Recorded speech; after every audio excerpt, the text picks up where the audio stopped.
আজকের পর্বে থাকছে সুপার টেস্টি পনির ফ্রাইড রাইস, যেটা অল্প সময়ের মধ্যে আপনারা ঝটপট বানিয়ে খেতে পারবেন।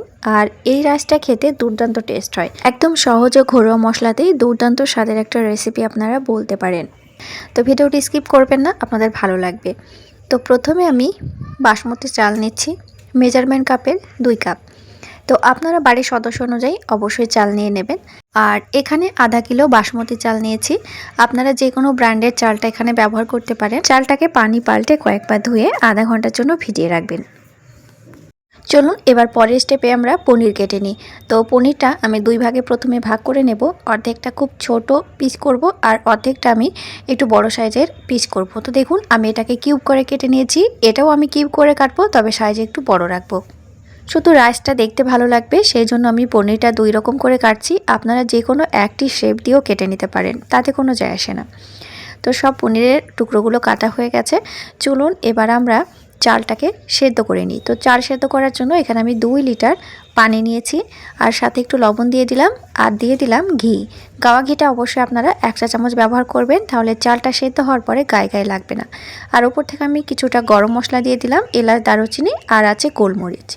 তো ধুয়ে ভিজিয়ে রাখা যে চালটা ছিল সেটা দিয়ে দিলাম, হালকা হাতে একটু নাড়াচাড়া করে দেব। আর ওপর থেকে একটু ধনিয়া পাতার কুচি দিয়ে দেব।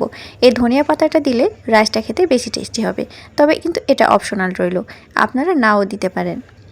রাইসটাকে আপনারা 70 থেকে 80% সেদ্ধ করে নেবেন, তবে খুব বেশি সেদ্ধ করবেন না, আমরা যখন রাইসটা ভাজতে যাব তখন ভেঙে যাবে। তো দেখুন আমাদের রাইসটা রেডি হয়ে গেছে। এবার আমি একটি ছাঁকনিতে ঢেলে নিলাম। সাথে সাথে পানিটা ঝরিয়ে নেবেন, তাহলে চালগুলো একদম গোটা গোটা থাকবে। দেখুন চালগুলো একদম লম্বা লম্বা হয়ে আছে। আর এইরকম চাল হলে রাইসটা খেতে বেশি ভালো লাগে, সাথে দেখতেও ভালো লাগে। তো চলুন আমরা এবার পনিরটা হালকা করে ভেজে নিই। তো পনির ভাজার জন্য এখানে আমি গাওয়া ঘি নিয়েছি, আপনারা সাদা তেলও নিতে পারেন, আবার সাদা তেল আর গাওয়া ঘি আধা আধি করে দিতে পারেন। তবে ঘিয়ের ওপরে রাইসটা রেডি করলে রাইসটা খেতে বেশি টেস্টি হয়।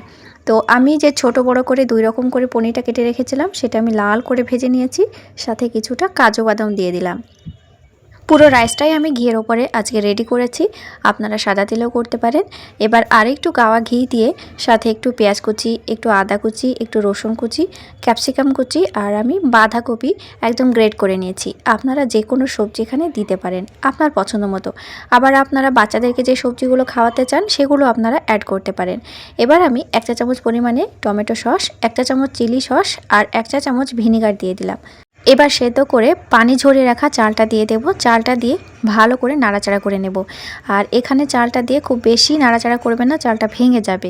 গ্যাসের আঁচটা মাঝারি থেকে একদম লো আঁচে রেখে দেবেন। আর ওপর থেকে যে ভেজে রাখা পনিরগুলো ছিল সেই পনিরগুলো দিয়ে দেবো। এবার আপনারা যদি এখানে একটু মিষ্টি মিষ্টি খেতে চান তাহলে অবশ্যই 1 চা চামচ চিনি ছড়িয়ে দেবেন। আর হ্যাঁ, খেতে না চাইলে অবশ্যই স্কিপ করে যাবেন। এবার ওপর থেকে স্বাদটা আর একটু বাড়িয়ে তোলার জন্য এখানে ফ্রাইড রাইস মশলা দিয়ে দেবো 1 চা চামচের 1 চা চামচ মতো। এই মশলাটা আমি দোকান থেকে কিনে এনেছি, আপনারা বাড়িতেও বানিয়ে নিতে পারেন, তবে দোকান থেকে কিনলে শর্টকাটে হয়ে যায় আর কি। এবার ওপর থেকে আমি একটু ধনিয়া পাতা ছড়িয়ে দিলাম, তারপরে গরম গরম পরিবেশন করব। এবার আপনারাই বলুন কতটা টেস্টি হবে এই রাইসটি খেতে। এই রাইসটি সুপার টেস্টি, আমি প্রথমেই বলেছি, একদম অরিজিনাল টেস্ট পাবেন, বাড়িতে এইভাবে বানিয়ে খাবেন। আর যারা আপনারা ভেজ খান তারা অবশ্যই পেঁয়াজ আর রসুনটা বাদ দিয়ে দেবেন। তো কেমন হয়েছে আজকের রেসিপিটা অবশ্যই আমাকে কমেন্ট করে জানাবেন। আর এইরকম নতুন নতুন রেসিপি পেতে হলে চ্যানেলটি সাবস্ক্রাইব করে দিয়ে পাশের বেল আইকনটি প্রেস করে রাখবেন। আর অবশ্যই আমাকে কমেন্ট করবেন, কমেন্ট করলে ভিডিও বানাতে খুবই ভালো লাগে। তাহলে আজকের রেসিপিটা আশা করি আপনাদের ভালো লেগেছে। বাড়িতে অবশ্যই একবার ট্রাই করবেন আর কমেন্টের মাধ্যমে জানিয়ে দেবেন। তাহলে নতুন নতুন রেসিপি নিয়ে ফিরে আসছি নেক্সট এপিসোডে। Thank you.